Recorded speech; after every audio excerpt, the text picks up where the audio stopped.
Dear netizens, this video starts with a piece of news. It's about Apple. Apple Siri.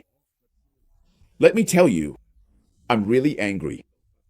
This Siri is just so dumb. If you use other AIs now, the conversations are really smooth and natural. But Siri is still unbelievably stupid. And it's already been more than 2 years since ChatGPT came out. Apple said last June that they would introduce Apple Intelligence. So I had really high expectations for it. But when it finally came out at the end of the year, everyone was hugely disappointed, and there was absolutely no support for Chinese at all. This is a really serious issue. While AI is advancing at lightning speed, some people are saying the ship is about to sink. Is that true? Apple has finally given in and is considering either using Anthropic or using OpenAI's technology for the new version of Siri. Originally, they wanted to enhance Siri's capabilities, but realized they just couldn't do it. If you try to integrate it, you'll end up with a ton of bugs. This is an unprecedented major strategic reversal. They're admitting that their self-developed AI just isn't competitive enough. Apple has always believed that core technologies must be kept in their own hands. But now they're outsourcing it to others. They've finally surrendered. This is such an important technology. Siri. Siri was something Steve Jobs personally brought back. Back then, he once talked about his vision, which was that you could chat with Siri, and it would book movie tickets and order takeout for you. Now, others are about to make that a reality. Siri hasn't improved at all in 10 years. Apple has talked with OpenAI and Anthropic about using their large language models for the smart voice assistant, Siri, and asked both companies to start training customized versions, basically to tailor them for Apple's use. And of course, those servers have to be on Apple's side, because Apple is very focused on privacy. Apple requested to test model versions that can run on its own private cloud infrastructure. That way, it's better than putting them on third-party infrastructure, and it protects user privacy. This is what Apple is most proud of. They do a great job protecting their customers' privacy. That's true. That's also why I use Apple. Apple isn't that easy for hackers to break into. The new head of Siri, Mike Rockwell, along with software engineers. These are software engineers. Launched an evaluation program. After multiple rounds of testing, they believed Anthropic was the best fit for Siri. But reportedly, during negotiations, Anthropic demanded an annual fee of several $billion. They wanted to collect billions every year. What benefit do I get from running your system on mine? And they kept raising the sky-high terms year after year. As a result, Apple started considering the possibility of working with OpenAI, because it had already said before that its system would collaborate with OpenAI. OpenAI said it wouldn't charge them any money, as long as Apple lets its hundreds of millions, even over 1 billion, users use OpenAI. OpenAI would be happy with that. So is it possible to get this kind of deal now? But making Siri is a different story. Actually, Siri runs on your own servers. So there's not much benefit for OpenAI. Apple's delay in rolling out its smart features has caused concern among investors. It was announced back in June last year. Apple's stock price plummeted 16% in 2025, making it the worst performer among the 7 major tech stocks. But Tesla doesn't see it that way. Tesla's stock goes up and down. Apple dropped 15% this year. Meta performed the best, rising by 22%. Nvidia went up 17%. This is Apple. At its peak, it was $250. But now it's been stuck at $210. So, a few months ago, I already said on Clubhouse, didn't I tell you before, to sell off all Apple stuff? It really disappointed me when they announced their AI. I had really high expectations for them. Why? Because if you're talking about edge computing, Apple has the largest user base in the world.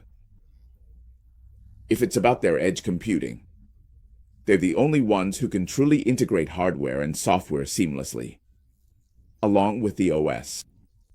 Just think about it. Even if Samsung gets the hardware right, their OS is Android. Google has Android, but they don't have the hardware, except for Pixel. No one else can bring all three things together as one, except Apple. But in the end, Apple made a mess of it. Apple even pulled the ad they originally planned to promote Siri, and got sued by consumers because of it, for allegedly false advertising. This shows the dilemma in their AI strategy. Because you said there would be Siri at first, and I bought the phone, but now you don't have it. Tim Cook admitted during the earnings call that Siri's technology doesn't meet the company's highest standards. He said the update progress is slower than expected, and that it just needs more time to reach the quality standard. Tim Cook is someone who can't innovate. I only have a few questions for Tim Cook. Vision Pro. Why hasn't a new version come out yet? Or a cheaper version? Second, now foldable phones are selling better and better, but Apple still doesn't have a foldable phone. Third, of course, is Apple's chips. When it comes to edge computing, you're way behind in terms of AI capabilities. Far behind Qualcomm and MediaTek chips. Answer these three questions for me. In October 2011, when Siri was launched, it was like a dream come true. You could book restaurants, find movie theaters, and call a taxi. Apple once again turned a futuristic tech concept into a mainstream product.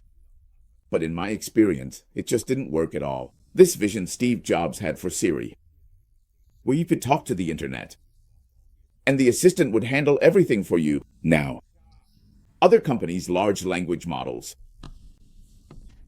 are getting ready to do exactly these things. They're already very close, but Apple hasn't made any progress at all. ChatGPT was released in November 2022, and it caught Apple completely off guard. A senior executive admitted that Apple never talked about AI and didn't even have a concept of Apple Intelligence. Apple simply didn't believe in AI. They didn't believe in AI. A Bloomberg reporter ranked the AI companies: Anthropic, OpenAI, Google, Meta, and Apple was at the very bottom. Apple wasn't even on the list here. Even Amazon is better than Apple. Let me tell you, even Amazon is better than Apple. According to a Bank of America report, Apple will need 3 years just to catch up to the current AI standards of others. They're years behind competitors like Google. One of the reasons is the head of AI, who was poached from Google in 2018, JG, and the software chief, which is the CF. This person has been locked in internal conflict for a long time. When it comes to AI investment strategies and development directions, the two of them are on completely different paths. He has repeatedly made statements, CF, saying that AI is impossible, that large language models are useless, and that AGI will never be achieved. That's this person's viewpoint. A lot of people who research AI, I've seen those PhDs, say that autonomous driving is completely wrong. In the early days, CF was unwilling to invest in the AI field. He believed that AI was not a core function of personal computers or mobile devices. He didn't realize how important this was. If, at the end of the day, you could immediately operate so many things and save so much computing power. JG also misjudged the potential of generative AI. He thought consumers didn't want these chatbots, and even told employees that customers wanted to stop using these kinds of tools. He was a complete skeptic of these technologies. If you put a skeptic in charge of these technologies, it's bound to fail. An ex-Apple executive said, Craig isn't the type to say, we're going to do something big, and ask for a huge budget and lots of people. He's very conservative. This conservative attitude hindered investment decisions in AI. Instead, they spent billions of dollars on making a car, and it ended in failure. Within a month of ChatGPT's release, CF suddenly saw the potential of AI, realizing it could write code. But by then, it was already too late. They were years behind their competitors. JG was brought in from outside to be in charge of AI. He couldn't break into Apple's inner circle. The executives had been running the company for decades, almost like a family business. They were incapable of real change. Apple fell into the same tragedy. These companies, their past successes led to their failures. Within Apple, each department operated independently. There was no unified coordination. The AI team was loosely managed. Others even called it AI, as in aimless. They had no idea what they were doing. They really had no clue what to do. In March this year, JG was stripped of all product development control, including Siri, because there was just no way anymore. Why did this happen in March this year? Because Apple Intelligence was supposed to launch all its features by the end of the year, but ended up failing. It failed. And originally, there was supposed to be Chinese support in January this year, but that was also completely unachievable. Another reason is that for many years, Apple has used user privacy protection as a selling point in its marketing. So you can't use user data to advance AI. This fundamentally conflicts with the rapidly developing AI technology. Apple, with its 2.35 billion active devices, has a massive amount of user data. But the restrictions on AI developers accessing this data are much stricter than those of Google, Meta, and OpenAI. The moment he announced it. Last June, I was optimistic about Apple, because it has so much data, but they don't use it because of privacy concerns. Apple's AI researchers can only use third-party licensed data for machine training and can't use their own data. They have no way to use real user behavior data generated by their own devices to train their models. Someone familiar with Apple's AI development said, in every single AI action, there are hundreds or even thousands of vetoes. You have to fight with the privacy police just to make any progress. Every time you suggest doing something, a million reasons come up to oppose you, until you simply can't get it done. Those are the privacy police. You have to beat them just to get a little bit done. Competitors like X and Grok keep making progress because they have access to platform data. This X, and it's Grok, because they have X. Apple executives are questioning what Apple will use to train its own AI. This highlights the data dilemma. In order to protect privacy, Apple requires AI features to process data locally as much as possible, meaning it won't be uploaded. This is in contrast to OpenAI's approach of using cloud computing. As a result, developing the technology is extremely difficult. Apple's own AI models only have 3 billion data points. Their competitors have hundreds of billions of parameters. Later, Apple managed to get 150 billion parameters. But because it was prone to hallucinations, they didn't dare to release it. Now they're using 3 billion parameters. Meanwhile, others are already using over a trillion. Over a trillion parameters. Apple only has 50,000 old GPUs, while their competitors have hundreds of thousands. When Microsoft, Google, and Meta are spending $300 billion to build the foundations for AI, Apple is renting computing power, borrowing others' computational resources, and doesn't have its own GPUs. Apple's Senior Vice President of Services, Eddie Q, has warned Apple that its dominance in the tech world is on shaky ground, and it's like a sinking ship. The iPhone could become irrelevant within 10 years. Right now, the only thing Apple has is whether its phones are actually better than others. Its phones are smoother than others, but they're not very personal.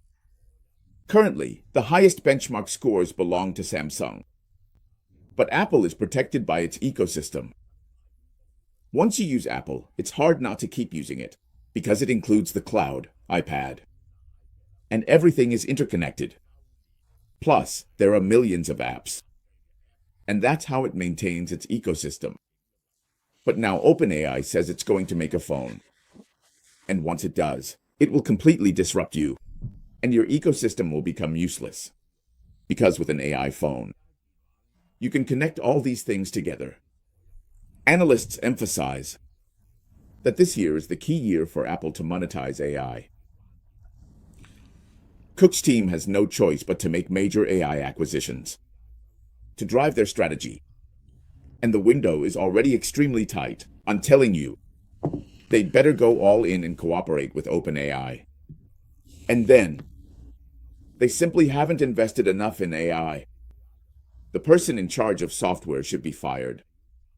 I've watched several of his speeches, and he always thinks AGI is useless, that it's impossible to achieve. Just look at this. I checked out the Vision Pro, and what I find unforgivable is, it's been out for 2 years. People say it's heavy, and in the end, it just fizzled out. They couldn't make it lighter or improve the design. Nor could they release a cheaper version. $3,500. This thing costs $3,500. The Crest Free I bought was only $1,000. And this thing is a bit better, especially with finger controls and the ability to open unlimited windows. Plus the 4K visuals are much better. But once it failed, it just got stuck here. Apple's only smart feature is that when you're on a video call, you can make these weird faces. You can make all these funny faces. I made a pig nose.